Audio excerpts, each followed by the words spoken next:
প্রিয় দেশবাসী, আসসালামু আলাইকুম। আপনারা দেখতে পাচ্ছেন ঢাকার ঐতিহাসিক সরওয়ার্দী উদ্যানে আজ 19শে জুলাই এক মহা সমাবেশ, এক মহা সম্মেলন অনুষ্ঠিত হতে যাচ্ছে।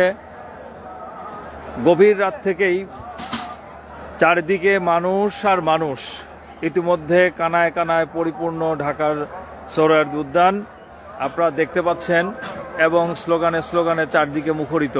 ঠিক এই মুহূর্তে আমরা মঞ্চের উপর থেকে আপনাদেরকে দেখাচ্ছি সরওয়ার্দী উদ্যানের বর্তমান অবস্থা। অত্যন্ত চমৎকার সুসজ্জিত একটি মঞ্চ। সবাই লক্ষ্য করবেন, এত মানুষ চারিদিকে।